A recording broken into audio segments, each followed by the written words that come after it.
Hello friends, welcome to Arjun education. दोस्तों, आज हम शुरू करने वाले हैं एक नई series English grammar in use की। बहुत से हमारे स्टूडेंट्स ने हमें रिक्वेस्ट की है कि हम इस बुक पे भी वीडियोस डालें। तो ये जो बुक आप देख रहे हैं, ये है English grammar in use, a reference and practice book for intermediate learners of English. 4th edition है, रेमंड मर्फी की ये बुक है और ये GNDU अमृतसर से प्रिस्क्राइब्ड है। यहाँ के सारे कॉलेजेस में जो भी इस यूनिवर्सिटी के अंडर कॉलेज आते हैं, तो ग्रेजुएशन के ऑलमोस्ट सारे सेमेस्टर्स में ये बुक लगी है। ये पूरी की बुक उनको करनी होती है। ये देखिए, ये कैम्ब्रिज की तरफ से पब्लिश्ड है और बहुत अच्छी एक ग्रामर बुक है। तो हम आज इसका यूनिट 1 का वीडियो रिकॉर्ड करेंगे। तो इसमें जो यूनिट 1 है वो प्रेजेंट कंटिन्यूअस टेंस है। देखिए, आप अपनी स्क्रीन पर देख सकते हैं, present continuous, I am doing. तो ये फॉर्मेट है प्रेजेंट कंटिन्यूअस में किस तरह का सेंटेंस लिखा जाता है। तो मैं आपको वैसे ही बताऊंगी जिस तरह से इस बुक में समझा रखा है, ताकि आप लोगों को बिल्कुल भी मुश्किल ना हो कि हमें कुछ और बता दिया टीचर ने लेकिन बुक में कुछ और लिखा हुआ है। तो मैं बिल्कुल इसी के एग्जाम्पल्स को स्टडी करूंगी और इसी के तरीके से आपको बताऊंगी। तो सबसे पहले सेक्शन ए में देखिए, स्टडी दिस एग्जाम्पल सिचुएशन। तो आप पिक्चर में भी देख सकते हैं कि एक कार है और सारा कार चला रही है। Sarah is in her car, she is on her way to work, she is driving to work. This means, इसका क्या मतलब है कि Sarah is driving now at the time of speaking.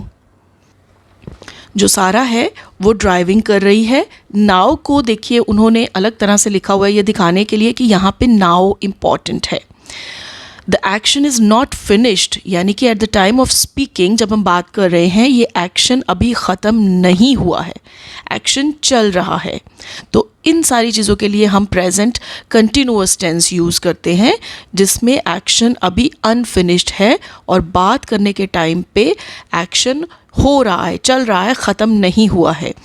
आगे उसका फॉर्मेट बताया हुआ है, एम और इज़ और are plus ING is the present continuous, यानी कि इज़ एम आर इसमें हेल्पिंग वर्ब के तौर पे लगेंगे। हर एक तरह के प्रेजेंट कंटिन्यूअस के टेंस में इज़ एम आर हम यूज़ करेंगे अकॉर्डिंग टू आवर सब्जेक्ट। और ING के आगे हाइफन लगा हुआ है, इसका मतलब है कि जो वर्ब होगा उसके साथ हम ING लगाएंगे। और एक बात आप हमेशा याद रखिए कि ING जो लगता है वो वर्ब की फर्स्ट फॉर्म के साथ ही लगता है, ठीक है। जैसे गो है तो गोइंग हो जाएगा इसमें। तो ये प्रेजेंट कंटिन्यूअस का सेंटेंस लिखने का फॉर्मेट है। उसने सेंटेंस लिख के एक टेबल बना रखा है। आई, क्योंकि एम के साथ सिर्फ आई लगता है, यानी कि आई एम ड्राइविंग। ड्राइव वर्ब है, फर्स्ट फॉर्म है और उसके बाद हमने ING लगा दिया है, तो सेंटेंस बना आई एम ड्राइविंग। तो ब्रैकेट में हमें आई एम भी दिया हुआ है, ये कॉन्ट्रैक्टेड फॉर्म है। स्पोकन में हम इस तरह की फॉर्म का यूज़ करते हैं। आगे इज़ लगा के दिखाया है, ही, शी और इट, इन तीनों के साथ हम इज़ लगाते हैं। ब्रैकेट में हीज़ लिखा हुआ है, तो ये कॉन्ट्रैक्टेड फॉर्म है ही इज़ की, स्पोकन में हम जो यूज़ करते हैं। सो सेंटेंस बना, ही और शी और it is walking. Walk verb है, उसके साथ ING लगा। इस तरह से वी, यू और दे के साथ आर लगता है। So we are doing, do plus ING, we are doing और यू आर डूइंग। तो इस तरह से हमें इसमें से ये पता लगता है कि eight the time of speaking जो एक्शन अभी तक कंप्लीट नहीं हुआ है उसको हम बताने के लिए प्रेजेंट कंटिन्यूअस का यूज़ करते हैं। और प्रेजेंट कंटिन्यूअस में सब्जेक्ट लगता है, सब्जेक्ट के अकॉर्डिंग इज़ एम और आर लगता है। उसके बाद वर्ब के साथ फर्स्ट फॉर्म ऑफ वर्ब के साथ ING लगता है। तो ये प्रेजेंट कंटिन्यूअस को सेंटेंस हम इस तरह से लिखते हैं। आगे सेक्शन बी में चलते हैं। आई एम डूइंग समथिंग, समथिंग मतलब कुछ भी लगा हो सकता है साथ में। आई एम डूइंग समथिंग, जैसे I am making noise, I am driving the car, तो समथिंग उसके लिए छोड़ा है इसने। I am doing something is equal to, इसका मतलब है I am in the middle of doing it, I have started doing it and I have not finished. कि इसका मतलब है कि मैं कोई काम कर रही हूँ या कर रहा हूँ, I am in the middle, बीच में हूँ कहीं। Started I have started doing it, मैंने वो काम स्टार्ट तो कर लिया है लेकिन अभी तक ख़त्म नहीं हो पाया है। तो इस तरह से बहुत सारी एग्जाम्पल्स उसने हमें दी हैं। Please do not make so much noise, I am trying to work, I am trying कि मैं कोशिश कर रही हूँ काम करने की। Where is Mark, he is having a shower, is having, have first form है, उसके साथ ING लगा कि वो शावर ले रहा है। Let's go out now, it isn't raining any more, चलो बाहर चलें, अब तो बारिश नहीं हो रही है। तो यहाँ पे अगर हमें नॉट लगाना है, नेगेटिव सेंटेंस है, तो इज़, एम और आर के बाद नॉट लगेगा और बाकी सारा सेंटेंस उसी तरह से चलेगा जैसे it is not raining any more. अगला में जो सेंटेंस के एग्जाम्पल दी है वो एक इंटरोगेटिव सेंटेंस की एग्जाम्पल दी है। एक पार्टी की बात हो रही है, hi Jane, are you enjoying the party. तो इसके लिए हमने आर जो हेल्पिंग वर्ब है उसको सबसे पहले सब्जेक्ट से भी पहले लगा दिया, are you enjoying the party और क्वेश्चन मार्क। बाकी सारा सेंटेंस का फॉर्मेट वही रहा, हमने सिर्फ इज़, एम और आर को सब्जेक्ट के पहले लगा देना है, बाकी सेंटेंस में कोई फ़र्क नहीं पड़ेगा। What's all that noise, what's going on, तो व्हाट लगा के भी, WH वर्ड लगा के भी हम उसी तरह से सेंटेंस बना सकते हैं।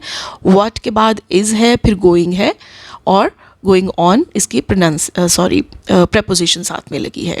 लेकिन जब भी आप इंट्रोगेटिव सेंटेंस लिखते हैं उसके बाद क्वेश्चन मार्क डालना ना भूलें, ये उसकी बहुत बड़ा एक मार्क होता है इंट्रोगेटिव का। तो sometimes the action is not happening at the time of speaking, इसी चीज़ को आगे लेके जाते हुए हमें ये समझाया गया है कि कई बार, पहले उन्होंने बताया है कि जब बात करने के टाइम पे वो एक्शन हो रहा है, लेकिन कभी कभी कुछ ऐसी सिचुएशन होती है जब बात करने के टाइम पे वो एक्शन एग्जैक्टली नहीं हो रहा होता, बट फिर भी we are in the middle of doing that action. Example उसने बड़ी अच्छी दी है यहाँ पे, Steve is talking to a friend on the phone, Steve अपने फ्रेंड से फ़ोन पे बात कर रहा है और वो कह रहा है I am reading really good book at the moment, it's about a man who, आगे वो बात बता रहा है, तो वो ये कह रहा है कि मैं एक बहुत अच्छी बुक पढ़ रहा हूँ इस टाइम। तो इस टाइम वो पढ़ रहा है यानी कि उसने पढ़ना शुरू कर रखा है, लेकिन वो बात करते करते वो बुक नहीं पढ़ रहा है, मगर फिनिश भी नहीं हुई है। इसलिए इस तरह के जो सेंटेंसेस हैं वो भी प्रेजेंट कंटिन्यूअस में ही लिखे जाएंगे। Steve is not reading the book at the time of speaking. He means that he has started it. शुरू कर रखी है लेकिन अभी तक ख़त्म नहीं हो पाई है, तो इसका मतलब है वो in the middle of reading it, वो बुक पढ़ रहा है। इस तरह की कुछ और एग्जाम्पल्स भी हो सकती हैं। Kate wants to work in Italy, so she is learning Italian. क्योंकि वो इटली में काम करना चाहती है इसलिए वो इटालियन सीख रही है। तो इसका ये मतलब नहीं है कि वो भी एट दिस मोमेंट भी सीख रही होगी, इसका मतलब है कि उसका सीखने का प्रोसेस चल रहा है, is in the middle of learning Italian. Some friends of mine are building their own house, they hope to finish it next summer, कि मेरे कुछ दोस्त हैं वो अपना घर बना रहे हैं, वो नेक्स्ट समर तक कंप्लीट हो जाएगा, यानी कि वो नेक्स्ट समर में जाके कंप्लीट होगा। वो इस वक्त घर नहीं बना रहे हैं जिस वक्त हम बात कर रहे हैं, इसका मतलब है कि उन्होंने इस एक्शन को शुरू कर रखा है लेकिन ख़त्म होने में अभी वक्त है, यानी कि वो भी ख़त्म नहीं हो पाया है। They are in the middle of building their house, इसका मतलब ये है। सी सेक्शन में चलते हैं। You can use the present continuous with today, this week, this year etcetera, यानी कि जो अब के आसपास वाले पीरियड हैं, जो इस तरह के वर्ड्स हैं जो ये बताते हैं कि अब ये काम हो रहा है, जैसे टुडे आज, दिस वीक इस हफ्ते, एंड दिस ईयर यानी कि इस साल, मतलब अभी अभी जो भी काम हो रहे होते हैं उसके लिए भी हम प्रेजेंट कंटिन्यूअस टेंस लगा सकते हैं। जैसे एग्जाम्पल दी हुई है, you are working hard today, आज तुम बहुत मेहनत कर रहे हो, तो जवाब मिलता है yes I have a lot to do, मुझे बहुत करना है। एक और एग्जाम्पल दे रखी है, the company I work for is not doing so well this year, कि इस साल जिस कंपनी के लिए मैं काम करता हूँ बहुत अच्छा नहीं कर रही है। तो देखिए पूरे साल की बात हो रही है, इस मोमेंट की बात नहीं हो रही है, लेकिन फिर भी उसने प्रेजेंट कंटिन्यूअस में ये सेंटेंस लिखा है। तो यही वो बताना चाहता है कि आज के दिन, मतलब we are not talking about the particular moment at the time of speaking, हम बात नहीं कर रहे हैं, लेकिन अभी अभी की बात कर रहे हैं, हाल ही के दिनों की बात कर रहे हैं। वो काम जो अभी हो रहा है अब, तो उसके लिए प्रेजेंट कंटिन्यूअस यूज़ होता है वो आज की बात भी हो सकती है, इस महीने की बात भी हो सकती है, इस हफ्ते की बात भी हो सकती है, और इस सीज़न की, इस साल की, इन समर्स की, इस तरह से कुछ भी बात के लिए हम प्रेजेंट कंटिन्यूअस यूज़ कर सकते हैं, लेकिन वो जो पीरियड चल रहा है उसकी बात होनी चाहिए। डी सेक्शन पे चलते हैं। We use the present continuous when we talk about changes happening around now, especially with these verb. जो अभी हमारे आसपास चेंजेस हो रहे हैं, कुछ बदल रहा है, कुछ हो रहा है, अभी हो रहा है, तो अगर हम उनकी बात करते हैं, उन चेंजेस की बात करते हैं, जैसे कंट्री में कोई घटना घट रही है या वर्ल्ड लेवल पे कुछ चेंजेस आ रहे हैं, या बैंक्स की पॉलिसी बदल रही है, सरकार कुछ नए नियम ला रही है, तो इस तरह की कोई भी बात, कोई घटना, कोई चेंजेस की अगर हम आजकल के दिनों की बात कर रहे हैं, स्पेशली उसने वर्ब्स दे रखे हैं, इन वर्ब्स के साथ अगर वो बात बताई जा सकती है तो हम उनको भी प्रेजेंट कंटिन्यूअस में ही लिखेंगे, जैसे get, change, become, increase, rise, fall, grow, improve, begin, start. तो इस तरह के सारे वर्ब्स से हम सिग्निफाई करेंगे वो वाला change. For example, is your English getting better, क्या तुम्हारी इंग्लिश बेटर हो रही है? तो यहाँ पे not does your English get better, हम डज वहाँ पे यूज़ होता है जहाँ पे रूटीन एंडलेस है, टाइम की कोई लिमिट नहीं है, हमेशा से ऐसा होता आया है, उसके लिए हम डज लगाते हैं। हम दूसरे वीडियोज़ में बात करेंगे प्रेजेंट, सिंपल प्रेजेंट की, लेकिन प्रेजेंट कंटिन्यूअस यूज़ नहीं होगा। प्रेजेंट कंटिन्यूअस यूज़ वहीं पे होगा जहाँ पे अभी वाले चेंजेस की बात हो रही है। क्या तुम्हारी इंग्लिश सुधर रही है? तो इसके लिए प्रेजेंट कंटिन्यूअस हम लगाएंगे। The population of the world is increasing very fast, कि पॉपुलेशन आजकल बहुत तेज़ी से बढ़ रही है। At first I didn't like my job but I am beginning to enjoy it now, पहले मुझे ये जॉब अच्छी नहीं लगती थी, लेकिन अब धीरे धीरे मैंने उसको इन्जॉय करना शुरू कर दिया है। तो ये जो सारी सिचुएशंस हैं ये प्रेजेंट कंटिन्यूअस वाली हैं। आप इस वीडियो को दोबारा से ध्यान से सुनिए, आपको एक एक बात फिर से समझ आएगी। आप बुक मैंने साथ में पेज दिया है, तो जहाँ से ये हमारा रूल्स ख़त्म होते हैं यूनिट 1 के, तो हमारे पास एक्सरसाइजेज हैं, वर्क बुक की तरह की एक्सरसाइजेज दी हुई हैं आपको।